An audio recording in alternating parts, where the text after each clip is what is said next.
इधर बैठ जाइए ग्रुप सब लेके जाइए ಅವರು ನಡೆಯೋಕ್ಕಾಗಲ್ಲ ಅಂದರೆ ಇದು ಡೋಲಿ ಸರ್ವಿಸಸ್ಗಳು ತಗೋಬೋದು. 1600 ಆಗುತ್ತೆ ಇವಾಗ. ये सब लगाए थे लाइन पप्पू किधर गया ऊपर गया ಈ ತರ ಮಾಡ್ತಾರೆ ಕೂತ್ಕೊತೀವಿ ಅಲ್ಲಿ ನೋಡಿ सुनिए भाई साहब दो डोली है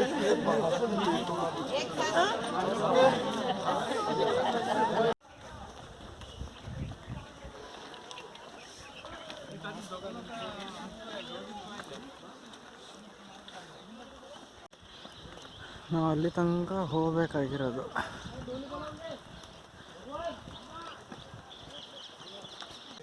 So English is fine now.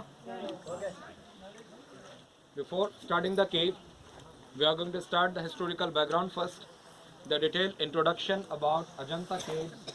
So we have 30 Buddhist caves here, 30, and these are all man-made caves, not natural cave. Actual cave means natural cavity in the rock is called a cave, but these are all man-made caves done by hammer and chisel. So this is rock cut and rock in architecture, cut in monolith architecture, no joint. So work of Ajanta, period of Ajanta start from 2nd century BC, from 200 before the birth of Christ till end of 600 after the death of Christ. Totally 800 years. They required to build all the 30 Buddhist caves at Ajanta.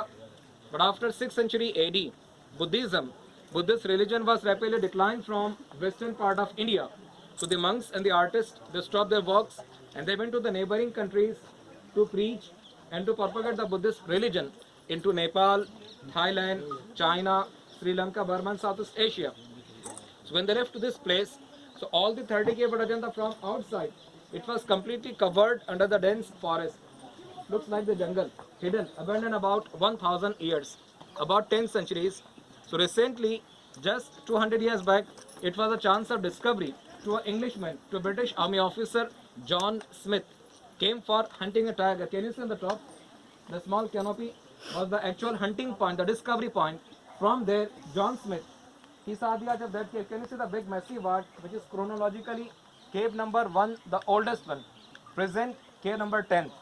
Because the serial number is given by the Department of Archaeology, cave was not made in chronological order. So out of 30 Buddhist caves, caves are divided into 2 different parts. 5 caves, cave number 9, cave number 10, cave number 19, cave number 26 and cave number 29. These are the actual place of worship.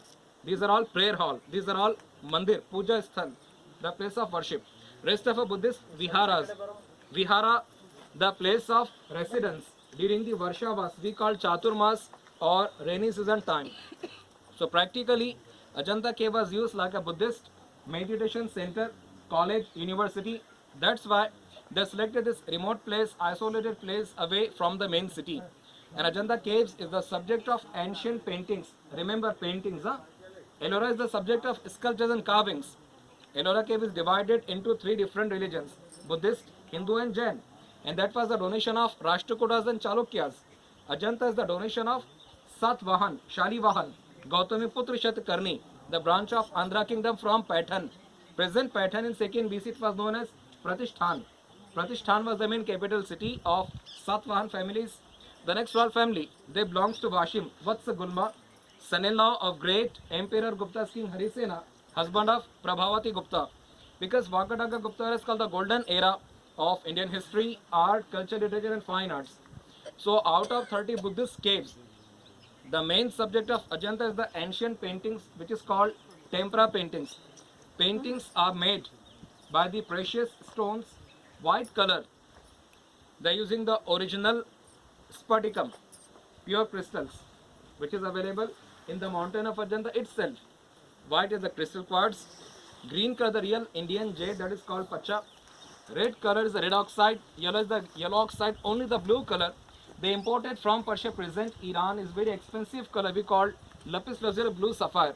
So we saw 2 types of paintings here. Ceiling painting is completely decorative. The designs which you can see in Aurangabad city on the local fabrics, making Paithani, silk sarees, himbu shawls and bed covers. But the main subject of Ajanta is based on the wall on the narration. inside the cave when we entered, which is called Jatak Kathas, Jatak tales. See, Jatak tales in number it's more than 547. Jatak stories are there, all myth, all kalpanik, which was written by Aryasur. Aryasur is the writer of the Buddhist Granth. It was known as Jatak Mala on 1st century AD. So in Buddhism there are two major sects. The older sect is called Hinayana. Hin means smaller. Yana is the vehicle, smaller vehicle. In Sri Lanka, in Thailand they call Theravada. We call Hinayan is the pure form of Buddhism. They considered Buddha as a teacher, as a professor, as a dharma guru. Mahayana, the greater vehicle, they considered Buddha as God and they believe into reincarnation. So out of 30 Buddhist caves, 15 caves are left incomplete, those are closed. 9 caves are identical ones, those we have skipped. You can see while returning by the same way. The main caves we are going to see in detail. Cave number 1, cave number 2, cave number 10, Elephant Gate, which was mentioned by the famous Chinese scholar Hyun Sang during his visit to Ajanta in 6th century AD. Then cave number 17, that is the last painted cave, and cave number 19 is the last rock cut temple at Ajanta. After 90 number, when we finish the tour, by the same way, the whole group, we back to pavilion. Don't be scattered, please. So now we start for the caves. सभी के समझ में आ रहा है? Please come. This is only the historical background about Ajanta caves. Please come.